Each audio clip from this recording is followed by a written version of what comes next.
यो रोदन होइन, यो चेतावनी हो। हामी चुप लाग्ने पुस्ता होइन, हामी जेन्जी हो।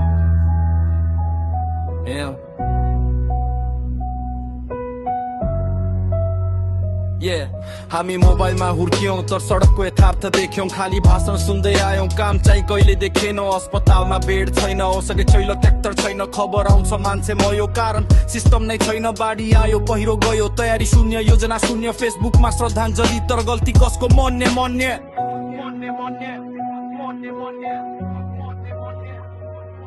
हामी गेन्जे, हामी सोध्छौं किन मान्छे मर्नै पर्छ। सरकार निदाइरहँदा जिन्दगी किन हार्नै पर्छ। हामी गेन्जे चुप छैनौं, अब प्रश्न गर्ने पालो हो। कमजोर शासनले होइन, सबल देश बनाउने पालो हो।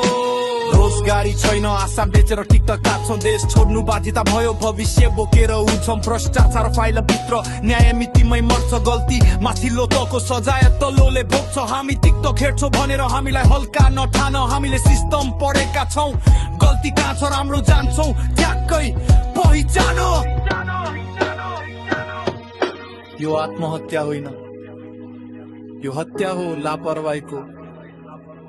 यो भाग्य होइन, यो नतिजा हो कमजोर शासनको। आमा रोइरहेकी छ, बाबु प्रश्न खोजिरहेछन्, तर संस्थाभित्र कुर्सीको खेल चलिरहेछ। हामी गेन्जे, हामी सोध्छौं किन मान्छे मर्नै पर्छ। नेता सुरक्षित हुँदा जनता किन डराउनै पर्छ। हामी गेन्जे चुप छैनौं, अब हिसाब चाहिन्छ। श्रद्धाञ्जली होइन, जिम्मेवारी चाहिन्छ। अब स्टेटस मात्र होइन, स्ट्यान्ड दिने बेला हो। गल्तीलाई गल्ती भन्ने हिम्मत रेक्साउने बेला हो। हामी ढुङ्गा हान्न होइन, सिस्टम सुधार्न बोल्छौं। देश बिगार्ने खेलाडीलाई भोटबाट आउट गर्छौं। गेन्जी मतलब क्रान्ति होइन, गेन्जी मतलब चेतना हो। डराएर बस्ने होइन, सोध्ने मतलब चिन्ता हो। हामी तेर्दन जन्मेका, हामी बाँच्न जन्मेका हो। यदि शासन बलियो बन्यो भने यही देशमै सपना देख्न सक्छौं। हामी गेन्जी हो, अब चुप लाग्दैनौं।